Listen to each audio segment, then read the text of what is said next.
Welcome to TWKOM Podcast. We're back again. It's myself, Mark, Claire and Phil, usual squad. We're here to talk about the gigs that we've been to over the past month or so, new releases that have come out, the gigs that are coming up, and also having a wee nosy at Metal to the Masses, which is like, one of the big events of the year in the Belfast metal scene. Just to clarify, we never actually officially announced it, but the podcast is back permanently. We're going to do one podcast a month, roughly at the end of the month or start of the month, depending. And it'll be similar format, gigs, releases, stuff like that. And that's how it'll be going forward. We won't be honing in so much on Metal to the Masses, because I think last time we used to do that. And then once Metal to the Masses were over, we kind of sat here going, what do we do? What do we do now? So we're going to try and focus on the metal scene as a whole rather than just Metal to the Masses. I know that some people do get a wee bit of fatigue about that, as much as we enjoy it. I don't think everyone does enjoy it, but there's more to the metal scene than just Metal to the Masses. And the cat behind me, behind the camera there, is just distracting me. Up to no good. As usual. So yeah, let's get into it.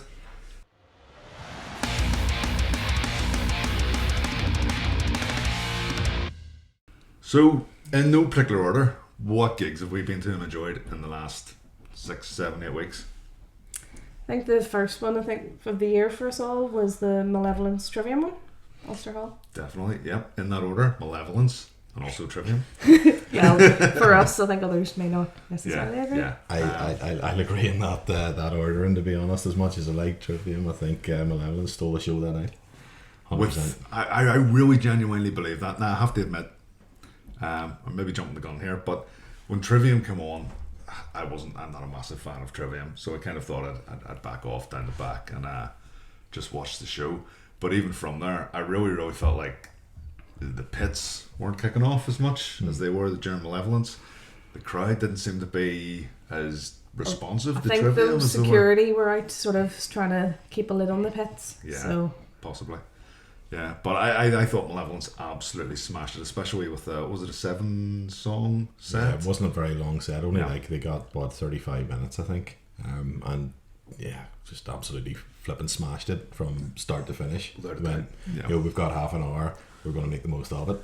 It was interesting because I was sort of I was in front of the pit. You were all kind of behind. And it was interesting to watch. Like whenever they came on, it was most of the front were the people who were there for Trivium. And whenever it happened and the pit started kicking off, there was genuinely a wee look of fear. A lot of them were like, what the? But see, by the end of the set, I would say 95% of the people in front were going, were really getting into it. And there was laughing and smiling, and they were... Like every time I see Malevolence, I always pit. Like, I always go as nuts as I can. I went down that day and it was like a whole day I was saying to myself, I'm just going to stand and watch them, because I've never stood and watched Malevolence play set. I've watched them on YouTube and all that bollocks, but like never actually stood at their gigs and just like enjoyed the show. So I went down and Hill was down there, anyone that knows Matt Hill. And as soon as they kicked off, he just starts pushing people back and opening up a pit. And he bounced back and forward about 3 times on his own. And I'm just standing there going, that's not right. You can't have Someone's got to help the guy. You can't have a one-man mosh pit. That's not right. So just fucking bounce straight in, and that was it. Like as soon as I went for it. Like mosh pit coordinator. Fucking blast. Like I was absolutely drenched in sweat by the end of it. There was a bit where Alex from Malevolence says like, I want this pit opened right the way back to the soundboard, and I just opened my arms and just pushed back and back and back as far as I could. I think there must have been about 400 or 500 pounds worth of beer spilled during the pushing back and opening and stuff. But it was it was sick. It really kicked off, and Malevolence looked to be absolutely having a blast. Like they did. Loving it. See, at the end, Alex, I came down to the barrier and stuff, which again caused a bit of panic, as all of a sudden there was quite a few like sort of wee girls in front, and then all of a sudden everyone's pushing forward to get the mic, and they're just like, what? And he just looked at me, and I was like singing away, and he just went, give me a wee pat on the head. It should have been really patronising, but it wasn't, and he just had this massive grin on his face, and you could tell he was having a good time. Yeah. And then Trivium played, what was it, maybe an hour 20 or something like that? It seemed a bit longer than that, yeah. Was it longer than that? Yeah. It was a serious, like, it was a long set. There's like 15 or 16 songs in the set. Easy. It was big. You know, I think they do what Trivium do. They're very well rehearsed at you know, being Trivium now, that they've been doing it for 20 years. Like they're extremely professional outfit, but like I just I don't know, I do like Trivium, but I kind of was like, maybe I'm too old for this, or I've grown out of this, I don't know. Okay. But it just was like, it wasn't what I remembered it to be. Do you know if that's fair? But I think, you know, Matt Heafy's like one of the most beloved like people in metal. He just seems like a real nice, he does seem like dude, this you know? guy. I feel really bad for saying that, you know. I'm like, oh yeah, you were alright, like, you know. I think Heafy's tongue got more stage time than Malevolence did. It was just constantly sticking the tongue out.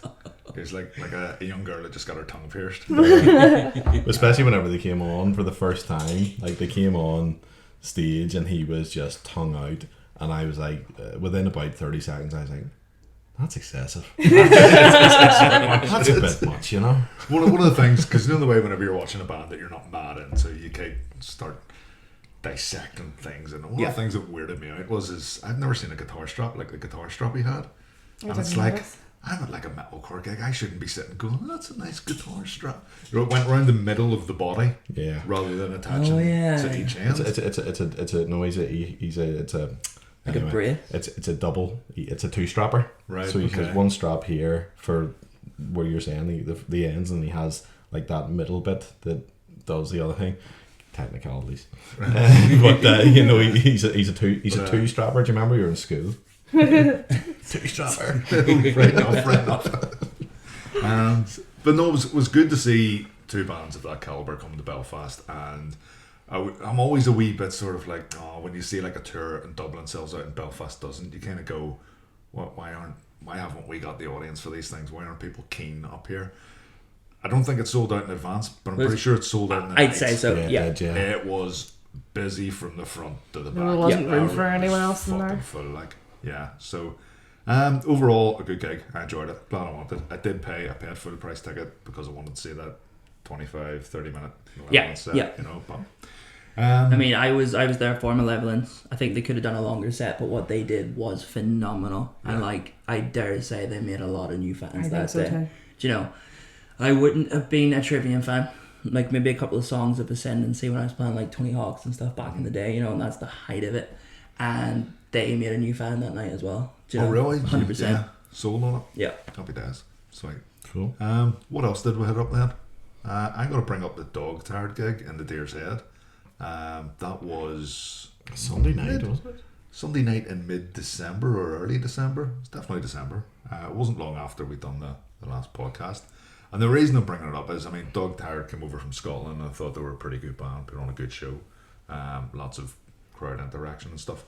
Highlight for that night to me was, and it was Nomadis, right? I absolutely thought Nomadis were so good that night. And I'll admit, I was a wee bit critical of how much they gigged last year. I think I said to you guys, I don't think I said it in the podcast, but I've said to you guys, it felt like every second gig that got announced last year had Nomadis on it. And I admit the kind of rolling my eyes a wee bit. See that gig in the Deer's Head, I walked away thinking, if that's what they had to do to get as good as they were that night, then I 100% understand why they played all those shows. And I know a couple of bands that don't think they need to play live that much to be good. And Nomadis has just proved that if you push yourself and play live and get as many live sets as you can, your live show will get better and better and better.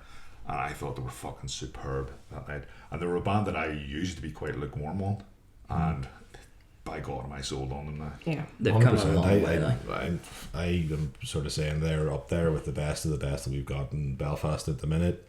And like, they've really put the work in, and you've released good album this year, and great album this year actually, and just, you know, they put the work in, they put the graft, and just they've gigged a lot, and you know, it's paid off. And like, as you sort of say, you know, there are bands that don't play as often, and I remember there was one band that I particularly, you know, thought that suffered from that syndrome of not playing, you know, and I sort of, like, that ring rust, you know, hadn't played in probably, you know, a good while, certainly, you know, 10 months or so. It was actually since last year, I think it was. And Yeah, there was a band, and I sort of went. There was a bit of ring rust there, and I was glad to see them play because they had a bigger gig that a week following, and they were perfect there. Like, so that sort of warm up gig for the bigger gig, you know, paid off. But it just shows you know you do need to keep your hand into it. I think it doesn't matter how good you are, because you know you can slip up if you're not doing it every week. Yeah. The other thing about that gig was it was the first kind of local gig I've been to in quite a while. That sort of period from around August through to Christmas wasn't going to a whole lot of gigs, to be honest. And I remember standing there. It was a Sunday night, so it was like, I'm not drinking a whole lot. Got work in the morning and stuff, but I thought I'll have 3-4 pints and a push, you know. I remember just standing there with a beer watching the Mattis going, this is fucking awesome. Standing with a beer watching bands is fucking awesome. And why did I fall out of the habit of doing this, you know? And I had my camera down as well, and I was getting some photos and I was enjoying that, and I was just like, I love this, and I've let it slip for a while. So I think this, you know, going forward this year, get the hell out the more as many gigs, as you can. you know? There's a lot coming up. There's a lot. Yeah. There's definitely quite a few happening. We'll get to that later, like, but there is a lot. Yeah. What else was there? Infest happened. Infest. Which was a hardcore gig in Belfast, which is what I have been screaming out for, busting for more hardcore gigs, and then I didn't go. The reason I didn't go is because I was at a show the night before.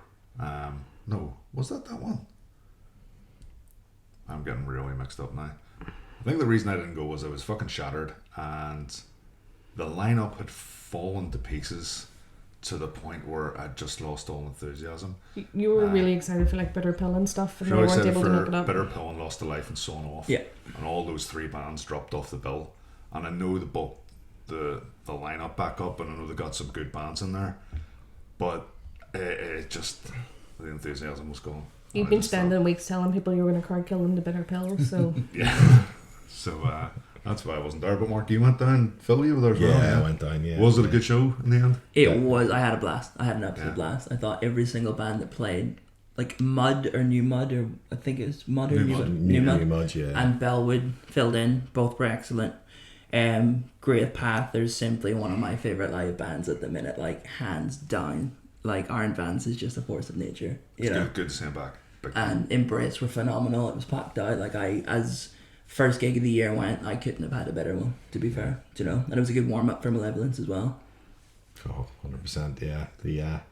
I thought that I was really impressed by New Mud. I like sort of, I don't think they would, I don't want to say they don't describe themselves as hardcore, but it's like hard industrial hardcore, like that kind of has an industrial element to it.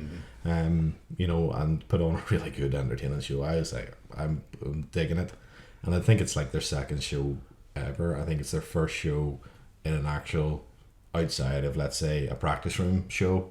I think they played, was it the 343 like 2 weeks previous, and then that was their first show, and I thought, oh fuck, fair enough, Definitely have to catch that at some point.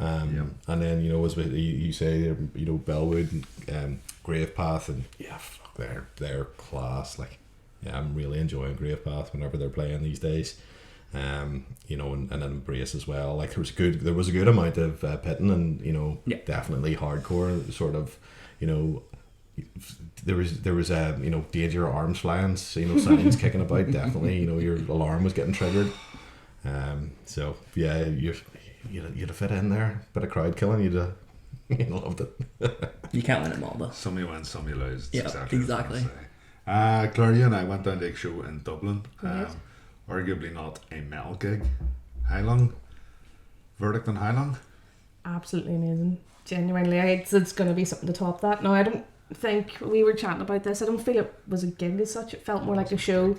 It was all seated for the one we were at, and I'm really, really glad, because there's so much effort put into their whole stage show. At this stage there's like 15 of them and stuff, and it was like, normally when I go to gigs I'm quite short, I don't really see what's going on stage, and I think if we went to standing one I wouldn't have seen a whole lot. Whereas it was great being able to sit, because we got really good seats, and just being able to look at so much was going on stage. Musically, it's like, I would almost go as far as to call it like prehistoric Scandinavian folk music. pagany, kind of druidy, very that's pre-Christian. Better description. Yeah. They had at least 4 people on stage that were playing some sort of drum instrument, and the sound of the drums was unreal. Absolutely unreal. See the waves. You could feel it come along the auditorium under your feet and literally kind of flow through the seats you were sitting on, and I'm not exaggerating.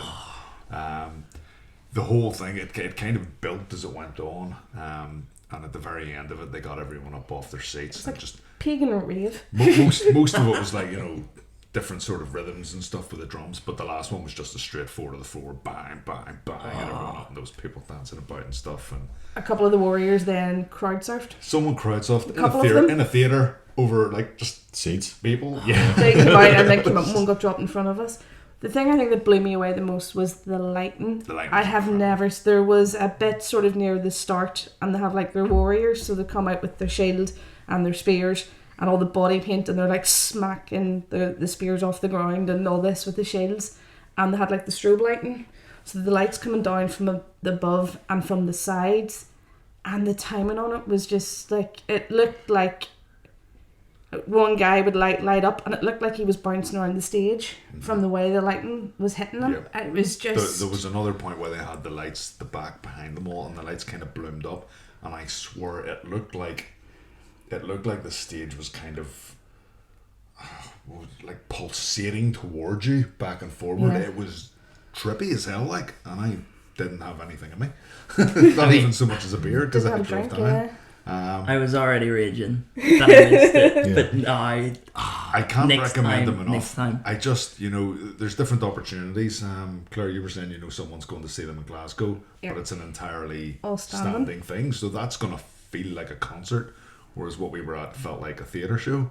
So I think there's going to be a very different vibe depending on what circumstance you see them. Yeah. I know they're getting booked for the odd festival. I think after this run, they're probably going to get booked for all the festivals. But again, I'm not sure it would work at a festival, because I think I think it would work if you'd seen them at the festival for the first time. Yeah. I think if you'd seen them under the... It would have to be in a tent, like, wouldn't it? It would need, yeah. But I mean, it's the whole thing starts, and like it was one guy came out with the sage, and like they did not rush it. Like this guy came out and he walked around the sage over everything on stage, and he stopped and done the sage for the audience, like did all the... And then they all walk out, the 15 of them in the circle, and he walked around and see up and down all of them. Like, I mean, this went on for... Yeah. And at a festival, you can't spend 10 minutes with the sage. And then it was like it started at the ring, and then but the thing was then like it builds up, and at the end it ended with them back in the circle, and he came out and he did the whole sage thing again, and then they're like, oh. I do think there was a couple of wee moments in the show where I think the audience didn't quite read the room. Like I thought the moments with the sage was meant to be like these really sort of tranquil, chill moments, almost like ceremonial. Stuff. Yeah, exactly. And then people in the crowd started like whooping and hollering and stuff, and it was kind of like I don't think that's what they're aiming for at this bit. But it only took away from the show minutely, in my opinion. Visually as well, the whole thing was brilliant because everyone's full costumes and stuff. There's only a few things on stage that look sort of out of place, you know, like mic stands and stuff like that. But it's almost like, because it's theatrical, you know the way if you go to the theatre and there's a, like, is it war horse or something? Your mind fills in the blanks and it's an actual horse because it's well acted and choreographed and stuff. The same thing, like to me, your mind just kind of deletes anything modern on stage and you fall into that sort of belief of this is a real fucking pagan show and stuff. Loved it, 10 out of 10. Would hang on again. Yeah. What else have we been to? I'm going to cheat and check my notes. Crypt. I was at Crypt there, but I don't want to talk about it. I wasn't. Yeah. I was wild drunk. Wouldn't be like it. You don't do that. Christmas party and work, free booze all night, and then went to Crypt to the Riff and caught the End of Molar Bar and all of the Elder Druid. Yeah. And from what I remember, the bands were great, but like, I don't think I'm. I was smashed. Yeah, you guys enjoyed though. Yeah, couple of great nights. Yeah, no, yeah. I mean, I had a couple of great nights in a row. You know, Friday, Saturday. I think the absolutely pulled off at the double, the 2 nights, and I think that's a real hard thing to do. Keep people interested over 2 nights, and that second night by Strangle Bar and stuff, and he's sort of like finishing up with that, that'll do me all right. Yeah, my neck was aching for days afterwards. That's just clicked. That must have been their warm up gig before they done their American tour. Yeah. Shout to Strangle Bar, who are just back from American tour, and loads of social media updates, so we kind of got a little bit of an insight into the sort of venues that were playing, the sort of crowds that were playing to, and the special guest that came down to one of them. Special guest, was it his name? Dave Ellison. Yeah. And Junior. Did that Dino from Fear Factor as well, is that right? Did it? I think so. Oh, class. Must have missed that one. Am I making that up? Did I Fever dream or something? Am I having dreams about strangling people? That's creepy. Things to dream about.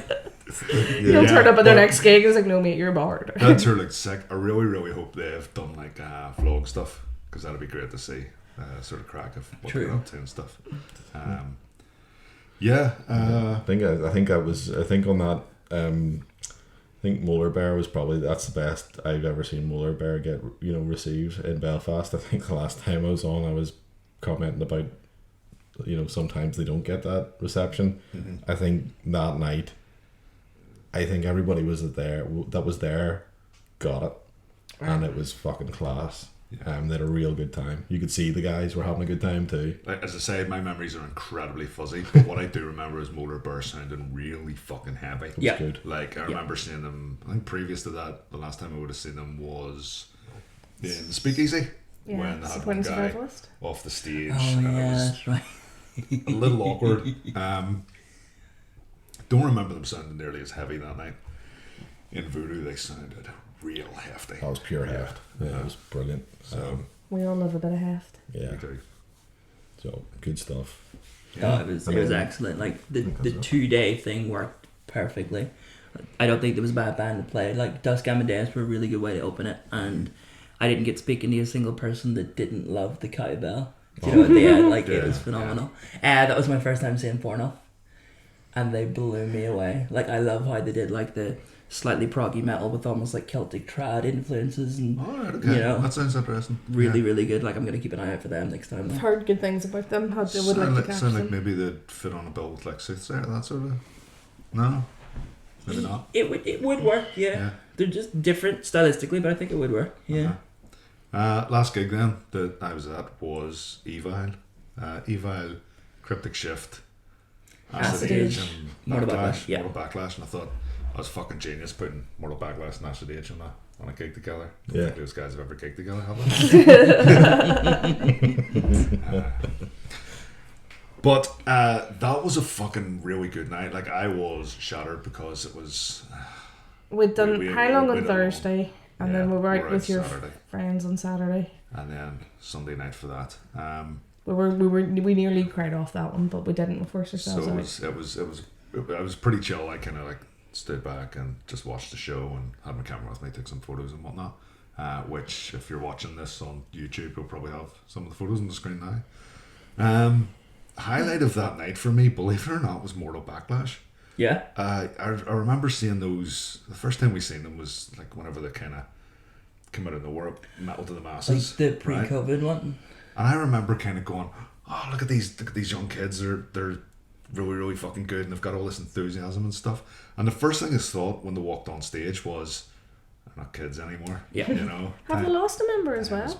That there used to be 5 of them. Was there 5? No, I think there were always 4. Always 4. And the other thing is, I think the band, all of them have like settled into the roles in the band. If you know what I mean. And they've all got like individual character. They've got a sense of humor on stage which never feels forced. Feels very, very natural. Yeah. And it's not cringy or it's a wee bit silly. I think that's the intention, but it works really, really well. The way they bounce off each other, and some of it's quite subtle. And other times not so much, but yeah. Musically, just thought they smashed it and they played really, really well. And again, they're having fun on stage, which just you love to see, because we've said that before. If they're having fun, we're having fun. Yeah. Acid Age were great that night. As every time I see Acid Age, I cannot take my eyes off Jake playing. fantastic bass player. I've said that 100 times. Brilliant to watch. I think he was playing a fretless bass that night. I think it might have been, yeah. Yeah, now there's sort He of loves you can his see fretless. the frets on it, but I think it's Just like markings, but they're not in the wood, yeah. Almost sure he was playing a fretless bass. And Aaron great in drums as always. Cryptic Shift, thought they were really, really interesting to start with, but after about 2 songs, like it was sort of like techie, thrashy death metal. After a couple of songs, my mind started to drift, and I just didn't hold my attention. And then Evil, kind of freshish lineup. They've lost their main guy, who is the brother of the current main guy. Yeah. Apologies, can't remember the names. Matt and All. So All's the current frontman. That's it. Yep. Thought they were really good. Yeah, genuinely. It was good to hear. I haven't really listened to them since the first album. It was good to hear Thrasher and Cult, and they played one more off that album. Like 3 or 4 off Into the Grave. Yeah, they played the title track. Was there something like the Thou Shalt We? We Heard About to Die. Or something? We Heard About to Die, like the Gladiator song, because like most of the songs on that album are just like, I've seen this movie, it's great, let's write a song about it, you know. Think they played First Blood, I can't remember. Good wee gig. I think could have done with like another 20 people or something in. I think if it was just filled in a wee bit more, like the mosh pits just seemed a wee bit loose. Yeah, loose, perfect. That's exactly what I'm looking for. Yeah, good gig though. Really, really enjoyed it, especially for Sunday night. You know, I was bedridden. I was a bit sick for about 4 days. Oh dear. I had to miss Black Flag because of it, and then I woke up that day and was like, I'm feeling better. Do you know, like the 3rd day he has risen, and I was like, I can go to Eva. And by the time I got there, I was like, I'm still not quite well. Do you know? Yeah, so you waited until I hugged you, and then you told me. I was like, damn it. Like I took a test, like COVID test, obviously, you know, but you know, I was apprehensive going into it because Evil, it's like a different lineup now. It's almost like a different band, kind of. And I was just wondering if All could pull it off, and he did. And like I had so much fun. I felt like I was 16 again, like straight up. The set list was perfect. He could do the clean vocals, like they were phenomenal. Yeah. And Mortal Backlash, like I still find it nuts. In about a 12-month period, they've supported Cro-Mags, Anvil, Evil. You know, it's just amazing to see. I thought Cryptic Shift. I was sitting it was like watching them going, they're really, really, really good at what they do.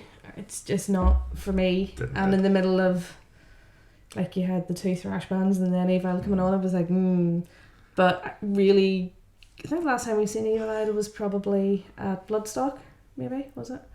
But yeah, your man's he's a really good frontman. Way back, I think you're talking like Bloodstock 2013.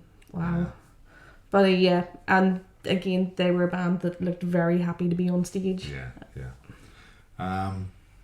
The Black Flags, and Mark, did you just mention that? I wasn't able to go, but none of us made it to Black Flag. The reason I didn't go to Black Flag was it clashed with Mungo's Hi-Fi, who were meant to play in the Black Box, which I cried off and didn't go.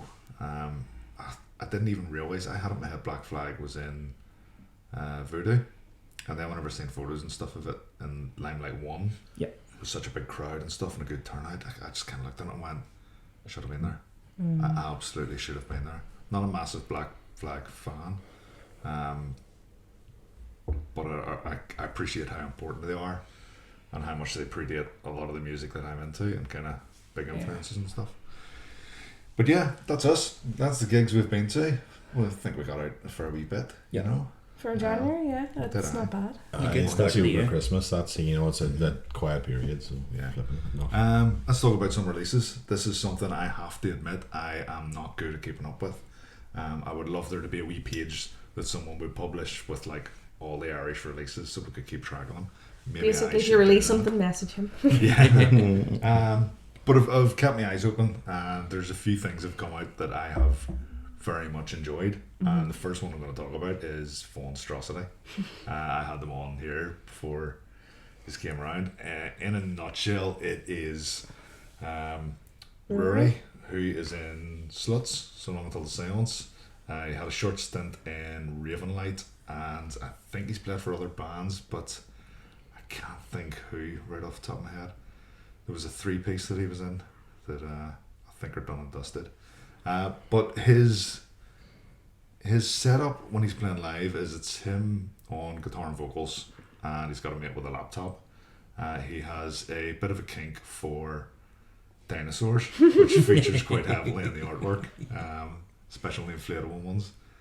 And musically, I would say it is a cross between heavy influences from modern Eskimo electric cowboy and Enter Shikari.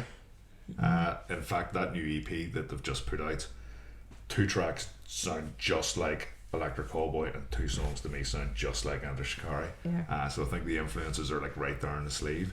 I love them. I fucking love those songs. Well, out of 4 of them, I love 3 of them. One of them goes a wee bit on the emo side, and I'm not fussing that.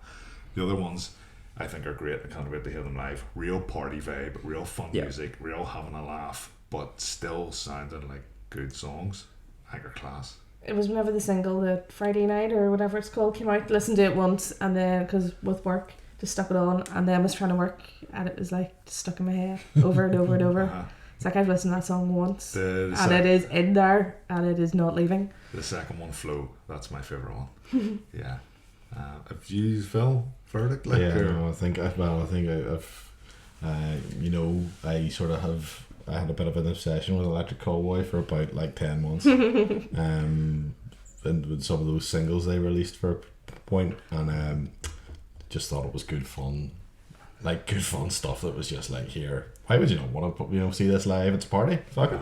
It is, like, it's not some music, like, it's not standing there with a pint music. Yeah. And I mean, like, I think that's going to be really, really interesting to see live, like, because you'll absolutely get some arsehole who'd be like, you know, arms folded in the back and not enjoying it. I want to see I want to see Monstrosity on a bill with like 3 serious doom bands, and just him slapped in the middle. I'm going to borrow the brother-in-law's inflatable T-Rex costume. Absolutely, get that down. I think it should be mandatory. Everyone that goes down to that gig should have to wear a T-Rex outfit. No joke. We should all buy one and just do a T-Rex pet. Yeah. They're £35 each. Yeah, fuck that. Yeah, they also rip quite easily, as my brother-in-law found out. Yeah. No, so yeah, I have to say, like, I'm looking forward to that live, to be honest. Yeah, definitely. Another band has put out some material. We were only going to cover the latest single, but we kind of listened to a good chunk of the album beforehand. Is Ravenlight, symphonic power metal from Belfast. They seem to have a permanent bass player now, in the form of, I forgot his name. Well, you didn't even have to say anything. Dean. His name's Dean. Yep. He used to play for Celine and was in Dunham Die at one stage. So it's good to see them having the full roster, full lineup. New album. They've released 2 singles as well and done 2 music videos for them. And I'm impressed. I have to say, I'm really, really impressed by it. I think they're a band that have come on leaps and bounds. So compared to the last album, like, the new album is just a massive step up. It's, yeah. I have had it on in the background a couple of times, and a lot of the time when I put music on in the background and don't give it my attention, it ends up just being background music, and I end up almost forgetting that I'm listening to it. I've had this on in the background, and lots of little melodies and choruses and stuff have, like, you know, got my attention. I was like, fuck that sounds pretty good. And this isn't my normal cup of tea, you know. I don't listen to, I know the obvious ones, Nightwish, and I do know more than one. Like Epica and stuff. Epica, a band called Delian as well. Not something I regularly listen to. This has sold me. I think it's really, really good. Really, really well put together. Only criticism I would say is that I find that the guitars get a wee bit lost in it sometimes. It's the drums are there, the drums sound great, the vocals sound really high in the mix, and so they should be because they're really good. They deserve really to be. But I do find that the guitars, the solos, I can hear the solos no bother, but the actual, some of the guitar melodies and the distorted stuff, I'm kind of like, I'd like to hear that a wee bit more. That'd be my only criticism. Yeah, no, I think it's really good. I've listened to it through, I think, twice or so at this point, and like, one that stood out for me again, and it probably isn't the fastest or the the sort of heaviest track, but I really liked the song Paper Ships. I thought I really liked it. It is a wee bit slower, a bit more somber, but I kind of actually think it showcases a different type of range vocally for certainly Rebecca, and I think that was, and it sounds amazing, sounds really good, and I think throughout the whole album the vocals are tremendous. Yeah. So flipping fair play to actually everybody on that, the whole band for putting out something as good as that.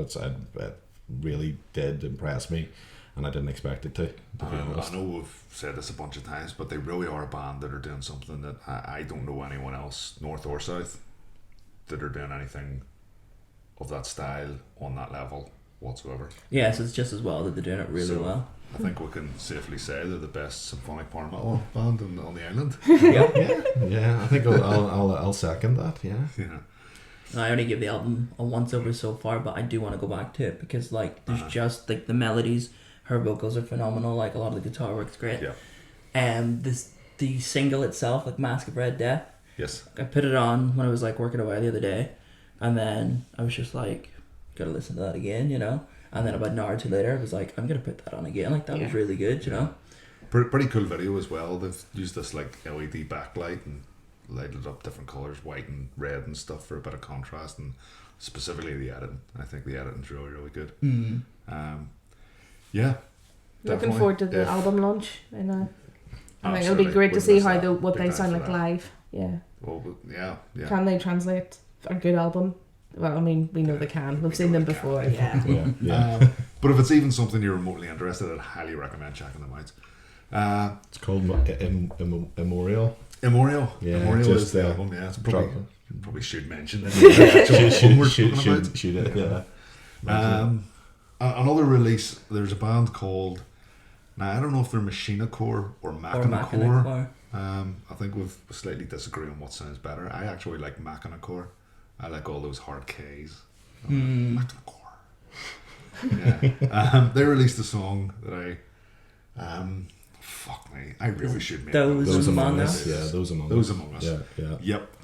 The members of the band that I'm familiar with it's Morrow, who used to front Senescence, and it's Davy. Is it Davy Jones? Is that his name? Oh, it's Davy something. That's such a name. What is his name? Does he have a locker? Do you think? Exactly. Sorry, I am so sorry. I hope you don't hear that. That's the quality content people come here for. I'm sure he's heard that many times in his life. I would say sorry. So. I mean, we're just after talking about John Connor from Raven Night. Oh yeah, right now. So it's movie night. Fuck's sake, we talk some shite. Why do people listen to this? Fuck knows. I look at the views on YouTube and I go, who the fuck actually listens to this? I think people get lost along the internet and just end up clicking on random videos, or I don't know, maybe the algorithm's just randomly working in our favour. Anyway, yeah, so Machinacore and Machinacore, ex-members of Senescence, and they have released a new song. They recorded it at Einstein Studios, which I had the pleasure of going up to one day with Delusional Silence, and it's a hell of a setup. Proper professional studio, the most professional studio I've been into in Northern Ireland. I believe it's been running for over 20 years now. The sound in it is incredible. But yeah, they released a new song. It's kind of thrashy groove metal, I guess. I love the sound of the guitars on it. There's a real crunch on the guitars, and the riff, the start of the song that kind of goes on through it, I think is fantastic. I actually really, really like it. I like the opening. I think it starts really, really strong. It does start really, really strong. The vocals on it, I'll admit, they're fine. I'm not overly sold on them.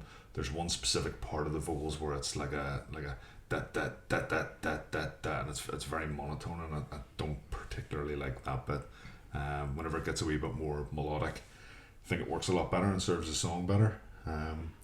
But overall, I think it's pretty good. I think it's a good song, and it's worth listening to. It's worth checking out. I think it's they've put other stuff out previously, but to me there's a wee bit of a statement of intent comes with that song. It feels like this is us, this is what we sound like, and I'd definitely be interested to hear more and see as you say with Raven Light, see if this band can they take it to the stage, can they sound as good as they should, Mark, did you listen to it? No? I did, and I'd agree with what both of you guys were saying. Like, it started off really strong. The production was phenomenal. Everyone was really tight. Great riffage. The thing at the start that really got me was the bass tone. Like, it was really like robust and heavy, but there wasn't that much distortion on it either, so you could really get the clear tone coming through and stuff. So as soon as I heard that, I was like, they've got me. Like, I'm really, really excited for what's coming next and stuff. And then the vocals came in and they just weren't for me, basically. And like, didn't ruin the song or anything like that, and it's your personal opinion and whatnot. But yeah, I mean, we'll see what they're like live, Yeah, definitely. Yeah. Phil, yeah. Care to comment? Yeah, I can't really add anything too new there. I mean, just started strong and sort of kind of lost me in and around the vocals, to be honest, and it just lost me on them. I didn't feel that they fit in. They just didn't, with the style of music. It didn't. I kind of expected them maybe be a wee bit harsher or something. I don't know. I think I was expecting something, and when it wasn't that, I was confused. I'm easily confused, but yeah, it just threw me in the wrong direction. And I mean, actually, I think they've actually got a new I think a new Lurgan guitarist there in as well. So they've announced there yesterday, I believe. Yes. So they're now in a full contingent with a proper sort of full lineup. And yeah, I mean, I think they've been gigging this for a long time. I think sort of it's possibly our COVID lineup, and so they'll be starting to they've been rehearsing a lot. I think maybe before that, but they didn't kind of get that chance to get out. And they've probably been practicing an awful lot over that period of Are they in Melbourne classes? No. I don't think I saw them. I don't think so. No. I just thought if they were, it would have been interesting if we got a wee heat with Machine Core and Senescence, because I'm sure they're all still best of mates and all, but just whenever you see that, two guys splitting away from a group and starting their own group, in your head you build this sort of like little rivalry. Well, like Metallica, Megadeth kind of. That's exactly it, I will say, my concern for them live, it was like when Morrow, before he left Senescence, it always felt like it took 3 songs for his vocals to warm up. I 100% agree with that. Going to see Senescence, I always felt like a bit of a warm up before going on stage would have been all they needed. It always felt like the first, as you say, first song or two, you're kind of going this, and then by the 4th song, it's like it's bang on. Vocals are perfect, but up until that, so it'll be interesting to see if that's improved. Has anyone listened to the Congenital Abnormalities song that went out? Yes. Verdict. I really liked it actually, and I haven't liked. I straight up will say I have not liked Congenital Abnormalities in the past. But I think it's going back quite a long time there. To be honest, it feels a lot. It feels like a different kind of sound. I think with Brian on vocals has changed it massively. Yeah, just it's a different kind of sound, and I really liked it. To be honest, I'm there for that. So I'm looking forward to seeing them live again. I think that'll be a good show, and the new video out there as well. I don't know who did that. Oh, that's right. We've done that video. Whoever did that video did a pretty decent job of it, I think. To be honest, it was fucking sick. But like genuinely, without a doubt, your best video. Call me. He doesn't charge enough, really. It's scandalous. Start charging more. Stuff. that song, Through the Passage of Decay, it's called, if you want to look it up. Great title. They've more material on the way. It is big slams with heavy dose of death metal in there. Yeah. Really, really stinking vocals. Like big time. Just horribly nasty. Someone sounding like they're being fucking throttled. Vocals. And then with loads and loads of like pinch harmonics through it, right? Which I am a sucker for, absolute sucker for. I'm just standing there going, just like knocked loose, just like Code Orange. You know? Love all that. And then there's a wee technique that Jordy does as well that I'm sure loads of guitar players do this, but it's kind of like the top four strings. He just kind of strums across the four strings and it gives like a kind of noise. And there's that the whole way through it. And I fucking love that song. Like, there's so many music videos I've done for songs, and it's kind of like, yeah, this is good. This is good. It was nice to do a music video for a song that I'm like, I fucking love this. Yeah, especially because you're listening to it 100 times, so it helps. There's a scream that Brian holds in, and I think it's like a 30-second scream or something. It's something else. And whenever we were filmed that, he didn't fake the vocals whenever we were doing the video. He'd done loads and loads of live vocals, which you don't necessarily have to do, but to me it helps and makes the video a bit more authentic. Yeah. You know, I'm sure people in the surrounding neighbourhood were just wondering. I was going to say, I can imagine some poor sucker was out walking the dog, hearing these screams, and then came back the next day or something to investigate, and then you didn't clean up all the blood properly, and then just come across this like corridor, like bloody handprints and stuff, and. You'd get to the top of the stairs where you started off the video. You'd get to the top of the stairs. You'd look right and you'd go, nope. But great band to work with as well. They're all really, really cool guys. Especially, I have to give a shout out to Jimmy. Jimmy could walk into a room with a complete stranger and they'll be best mates in 30 seconds. You know what I mean? He is the soundest guy. Met Mitch for the first time. Mitch is really nice. Brian I've known from way back whenever he was in the band he was in. Yeah. Fuck, I can't remember Brian's band. It was Genova. Yeah. That's it exactly. Yep. It's been a while though since I've been about, so yeah. Sadly, you can excuse me on that one. Yeah, great band. They are looking for a drummer, so if you can do blast beats, please give them a shout because I would love to see them on stage. If my understanding, don't quote me on this, but my understanding is they won't take this to the stage without a drummer this time.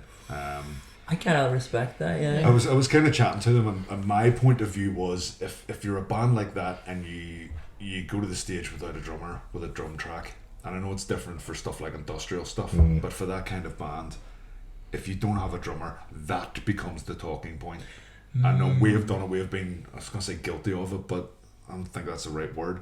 But we have come away from bands that have played with track and just track, and we're just and that's immediately what we're talking about, you know. And you don't want that. You want people talking about your riffs and your vocal performance and your on-stage performance and your recordings and stuff, you know. So it just, I think, get your ducks in a row before taking it to the stage. First comment is always, it's like, oh, that would sound great with a real drummer. Yeah, every time. Because I think it just highlights the sheer like energy and vitality the drummers bring to live music, you know. But yeah, like when I heard it, because Slam wouldn't be my normal go-to at all, but I heard it and was just like, I need to hear this live. Like, it's going to be so brutal. So hopefully they get a drummer. Hopefully they start playing live shows and stuff. Yeah. One last release I want to talk about is a band that I don't know a whole lot about, but I've seen them mentioned on the Metal Cell podcast that Richie does. If you don't watch the Metal Cell podcast, if you don't watch the Metal Cell podcast, you're a mug. No, you didn't with your life. Great stuff.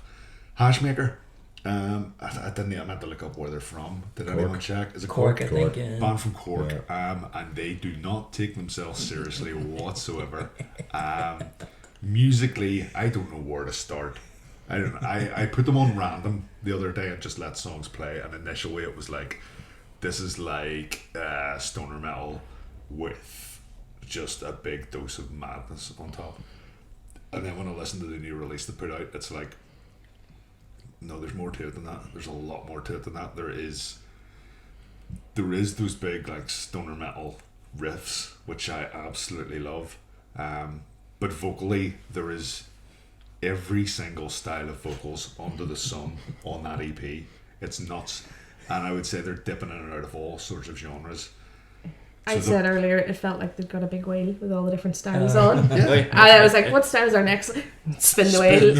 Spin the wheel. Where did it land on? Gurgles, right? Gurgles is next.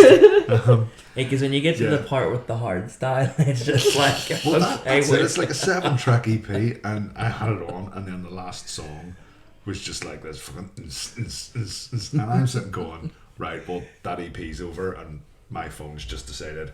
Here's some Anger Fist or Radical Redemption or something, and I went and checked and it's like, no, that's the last song of this EP, and I am begging, if there's any promoters watching this, I'm begging you to get them up to Belfast. I hope they end on that. That's how you end the night. Yeah, I need to see this live. I need to see them.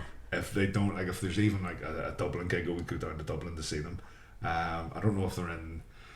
Maybe they're in Metal to the Masses Ireland. I've no idea. Maybe. Gotta see them.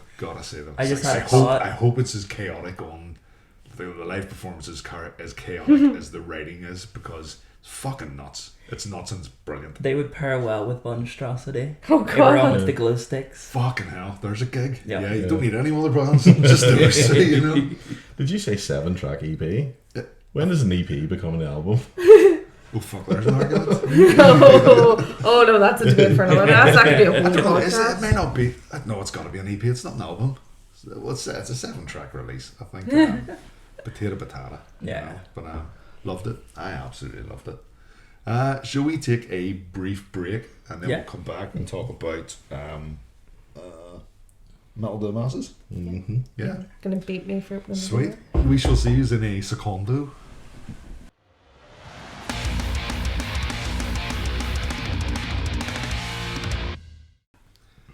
So Metal to the Masses 2023 is coming up. We've got 6 heats to look forward to initially, with 24 bands across all the heats, with that coveted prize of a slot at Bloodstock. It's been going a while now, Metal to the Masses. We always tend to cover it every year, but are we looking forward to it this year? Are we excited? Yeah, I think I'm excited for it every year. I always think it sort of brings out the best in sort of the local scene. I think this year there's quite a few notable omissions, from previous sort of years. People who I thought, it's kind of your time to get into that final and get yourself in front of Simon Hall to make a big impression. So I think Mortal Backlash being one notable omission. Definitely. Out of them. Yep. I think I think they've been really, really unlucky in the past load of years, and it's probably been down to crowd vote primarily that they've went out. There is always this bring your mates down, and you can kind of get to the final if you're if they're committed enough. So I think they were unlucky to miss out last year. Thought this year is probably a good chance for them to get there. Could have been their year. Yeah, and I think they were unlucky with heats and stuff. I think they ended up in tough heats. Well, they were in that heat that we call the heat of death, isn't it? Yeah, right? Trial by fire almost. Yeah, I think so. So it was a very, very hard one for them to go to. But I think that I would love to have seen them, and come back. So, and I think the likes of Archives missing out of there too. Yeah. And Skunts as well. We're missing. That's another one for me that. Yeah. Got it about. Yeah. I think Skunts. I mean, as much as I love the Skunts, I wouldn't be saying like, this should be in there because they would have had a good chance or anything. They wouldn't have. No, but there's something a bit different, and it's fun. And sometimes there's an awful lot of very seriousness in Metal to the Masses. Skunts good coming up in February though. So there is. Yeah, that's gonna be good. There's nothing. When I look down the list of bands that are playing, there's nothing that jumps out at me. Gravepath. Yeah. I've seen Gravepath a couple of times. I haven't listened to any of their stuff yet, and they haven't cemented themselves to me as a band that are like, these guys are top tier. Don't get me wrong, I know they're a damn good band, but I just don't see them as they're one of our finalists or anything like that. See, I disagree.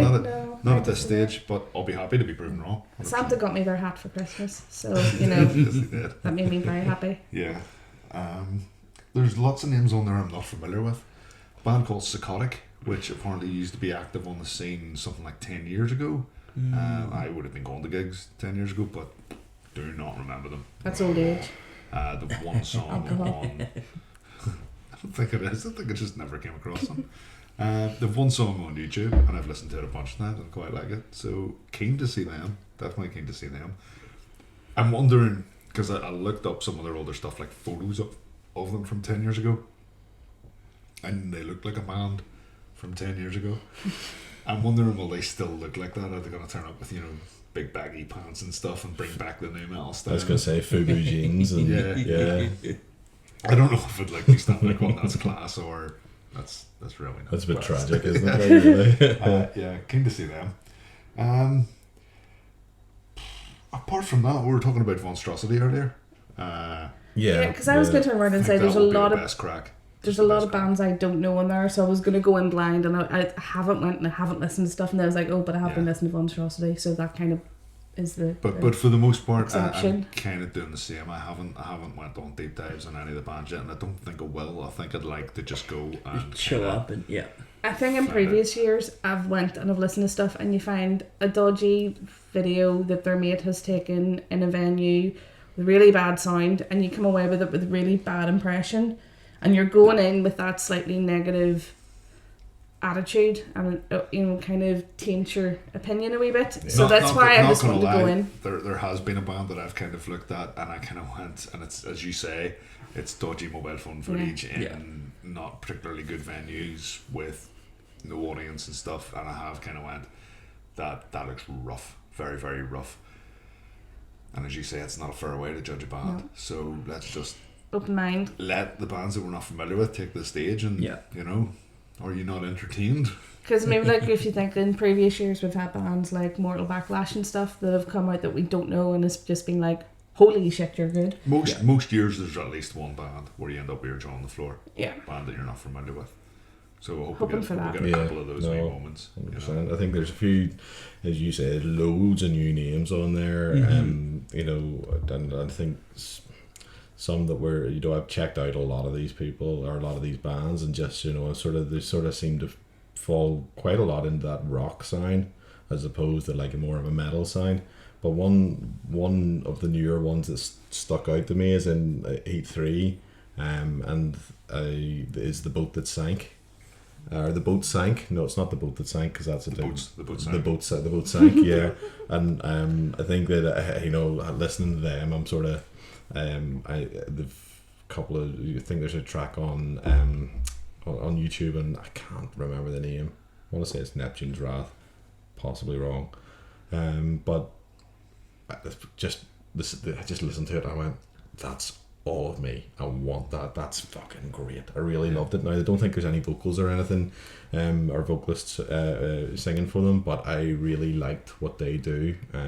So I'm looking forward to seeing that live and see if they pull it off. So there's that, and then I think again, I think Grave Path are definitely. I think whenever you're saying, I think they're definitely finalists. Haven't seen them the past a couple times there. They're really, really, like at Infest, they were fucking class. Really just put on a great show. So I think that's generally who I'm looking for. There's a band playing that I didn't realise or have forgotten that was playing until I just looked at the flyer, and that's they're down as PXBX. Yes. I think we're all familiar with the band, and we know that it stands for peanut butter, isn't that right? Yes. Actually, prison bitch. So Johnny McKee's band with I believe Robbie Beckett, and I don't even know who else is in the band. No, it's I think they've played one show so far. I think it's Andy. It's Andy, yeah. So it's not Robbie. Robbie. Right, Andy from Victim Royal. Yeah, yes. I even got it right first time. Victim Royale. That's another band actually missing this year, isn't it? Oh yeah, right now. Right enough. Yeah, they're not. I think for a lot of bands, if they keep making it to the final and not winning, there's a sense of, if we got that far that many times, we ain't gonna win this thing. I think sometimes taking a year off, skipping a year and going away and just working so that you're coming back and doing something. Yeah. Because I think, sorry, I've completely distracted. You were talking about Prison Bitch, but like talking like the other bands, like Metal to the Masses takes up such a big part of the year for them. Like if you're working for Metal to the Masses and you're taking it seriously, a lot of the bands either don't have the time to go away and be writing new stuff and working on new stuff and doing other gigs or whatever, and it takes up a lot of time. So taking that year off to go away and then focus on the other stuff means then you can come back a year later. 100%. Yeah. No, I think actually I'm quite looking forward to seeing that. I'm quite looking forward to seeing McKee on stage actually. Yeah. 100%. I don't think I've seen him in a band. He sings. He's a singer. Yeah. So I mean, and actually we mentioned some releases earlier on, and we sorry again, we did say we shouted tracking releases, but they've a short EP out. Is it Kick to Death for doing meth or something? Meth equals death is the thing. Yeah, so there was that, and it's like they're fun. They're real short tracks, but it's fun. Like I have to say, sort of the punkier side of hardcore. Yeah, very much so. Maybe a wee spattering of like grindcore, I guess. I think that's what I got from it anyway. Yeah. Just think I can't remember. I think there's maybe 4 on that. Cycle of Destruction, Ethic Equals Death, and I can't even. I'm drawing a blank on the bloody name of the EP, to be honest, as well. So I'm just going to embarrass myself trying to remember. One that I was surprised to see in it was Cursed Sun. Cursed Sun, as we're talking about bands that have hit the final a bunch of times. I think Cursed Sun got to the final 3 times. Didn't get their win. So again, I know a lot of bands play Metal to the Masses because it's, let's be honest, it's a gig with an almost guaranteed full house, and you'll get to play in front of an audience that you wouldn't necessarily have seen you before. They're out to support band A, but they get to watch band B and stuff, so you get that fresh audience and stuff. So I don't know if they're going down that route or if they're going for... With new material and stuff coming as well, so it might just be it's a good way to get your new material out. And Steve has left Cursed Sun, and it's back to their original bass player. Yeah.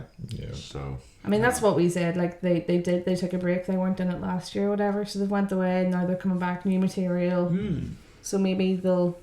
I think they themselves in their last, like in their end of year post sort of, were a little bit, I want to say, disappointed not to play more. Last year they wanted to play more. They had a lot of gigs got cancelled. They got the luck of the draw. It was just sort of gig cancelled, etc. And so maybe they're looking back to getting a kickstart. Actually, Metal to the Masses is a great kickstart to the year for any band. Because it's a gig with.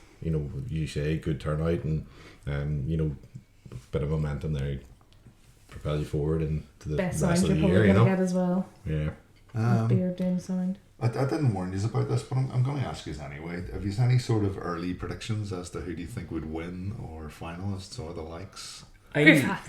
Yeah, when I looked at the lineup, I saw Grave Path and was like, I can see them getting to the final. I can see them building like a big fan base along the way. Whether they'll win remains to be seen, but I would love for it to be Acid Age's year. Yeah. I would absolutely fucking love that. Their 10-year anniversary. Exactly. It would be a lovely wee... Just a nice little cherry, yeah. And like, because I'm in two minds about whether I'm going to Bloodstock or not. And if it was someone like Grey Path or Acid Age or someone that I really like, I think it would tip me over towards sort of getting a wee ticket. And one of the bands I'm looking forward to seeing actually was, I think it's pronounced Darwin. They ended up doing the Crypt of the Rift. Domhain or Dawn, or they were really interesting. It's like post black metal kind of geezy sort of stuff. So they'll be really interesting, I spoke to Jude from Acid Age about Metal to the Masses. He loves it. He absolutely loves it. Like, he's so much positive stuff to say about that.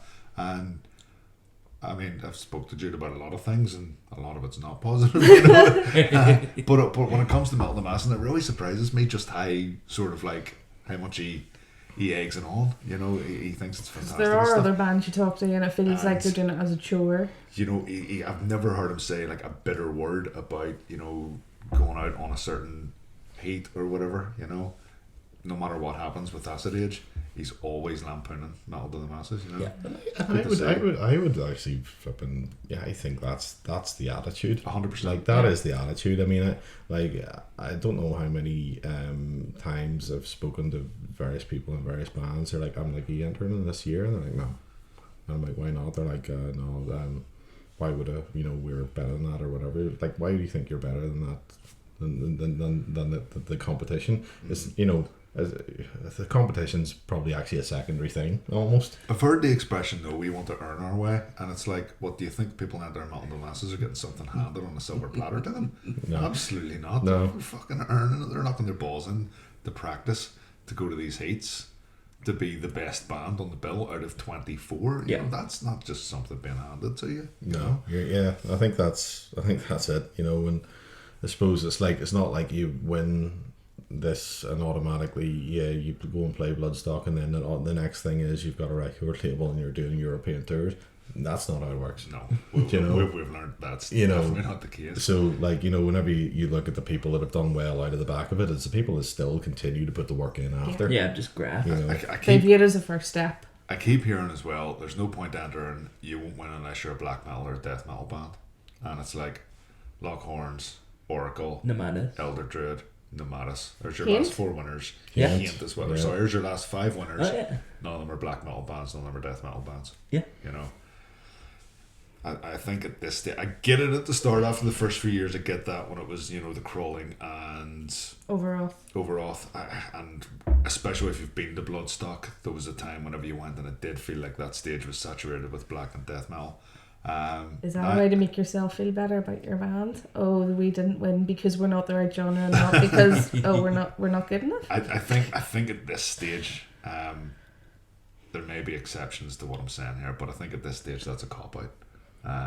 I think if you're a good enough band, you're a professional enough band, you can win it. Unless you're like, really, really pishy rock music, then I don't think you're going to win it, and I don't blame any of those bands for entering. We've talked about that umpteen times. Yeah, just showcasing and having but, fun. It is very much a metal festival. And I think you have to have a bit of, at least a wee bit of heft in your music to get there. There needs to be riffs. But there needs to be riffs. Wasn't there that? I think whenever we're talking about the diversity of like what's all the Bloodstock, and do you remember that one we came across in the New Blood stage and they'd done like Lion King or something? I don't want to talk about that. I know exactly who you mean. It was awful, but it was like, how were you the best of it? You must have, it was the best. I've heard some of the regions have been awful. Yeah. And that's I think that is Belfast is genuinely, Belfast and Dublin are 2 of the genuinely strongest, and it's why Simon Hall loves coming over. He's not picking oh God, I have to pick someone. It is a case of, oh God, I have to pick someone. I'm like, I could easily pick, and I think that there is.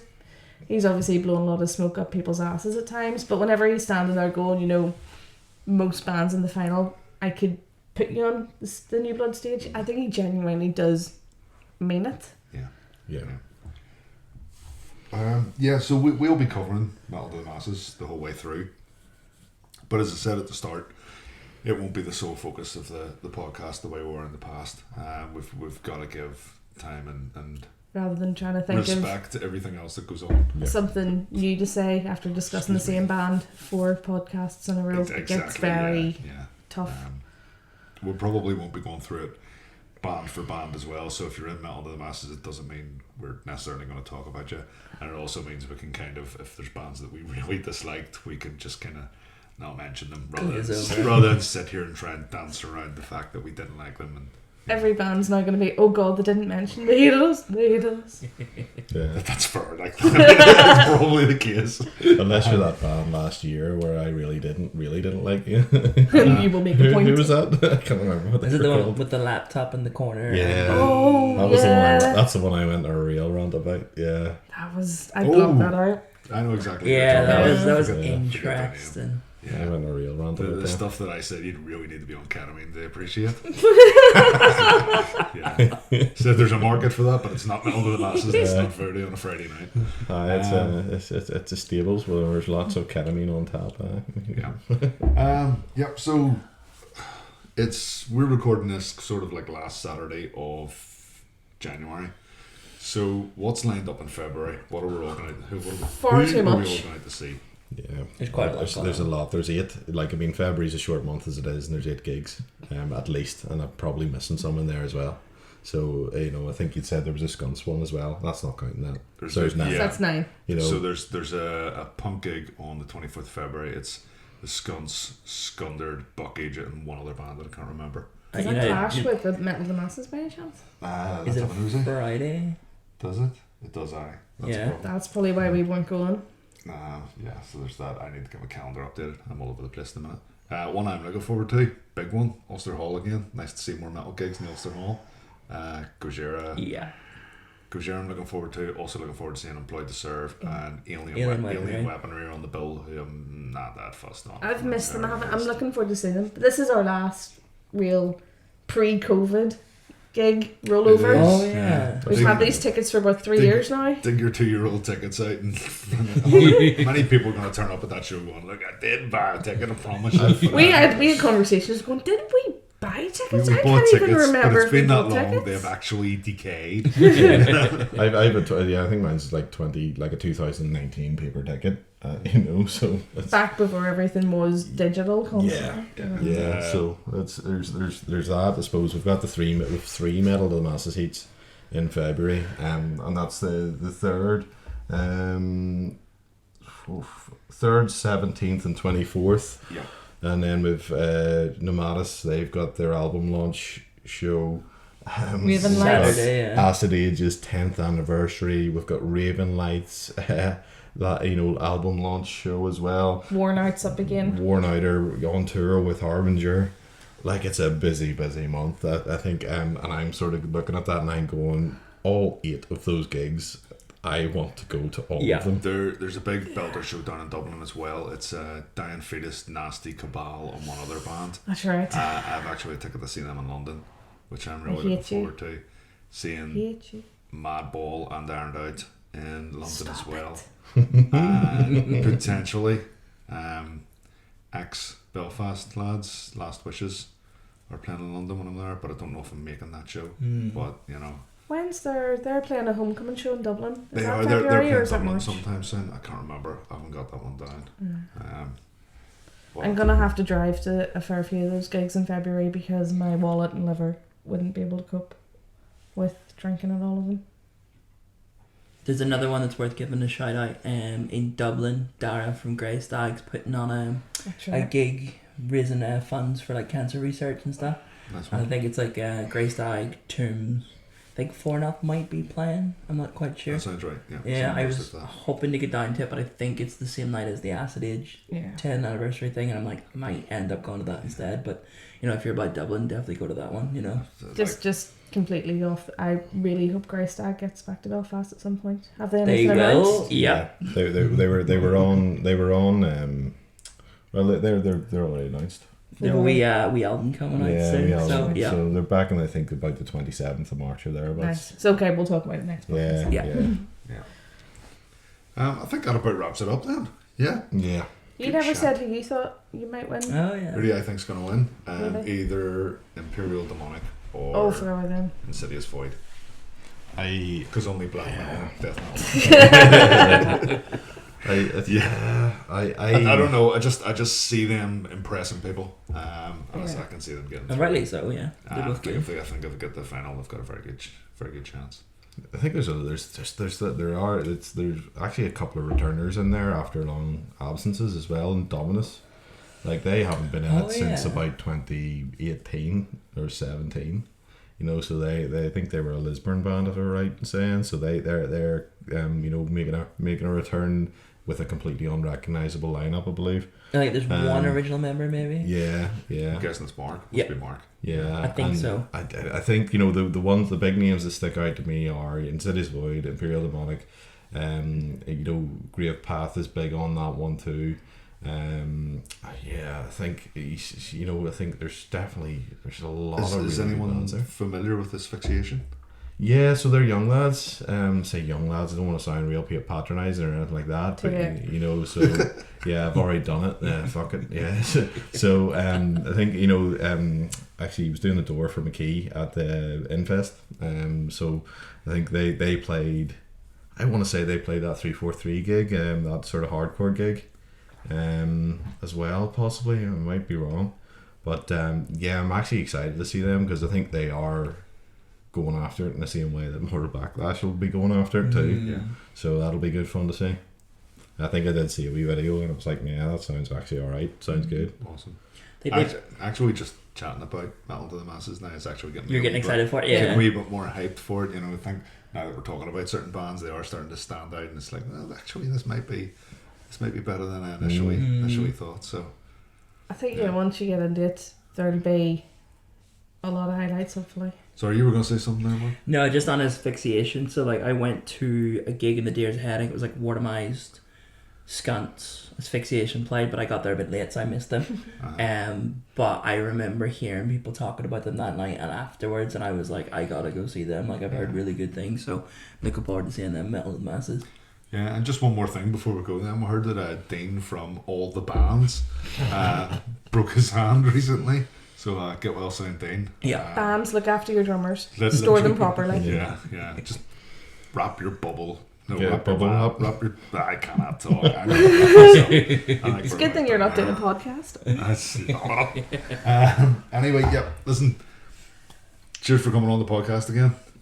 We'll be back again. We'll do another one at the end of February and talk about everything we got up to in February. If we survive February with all the gigs. Yeah, thanks for watching.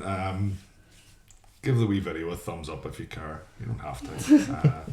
But cheers for watching, and we'll probably see you at the gigs. Come up, buy us a beer, and have a bit of crack with us. And if anyone wants to come on the podcast, you're always welcome to come on here. We were going to have another guest on this one, but unfortunately he couldn't make it. So get well soon, mate.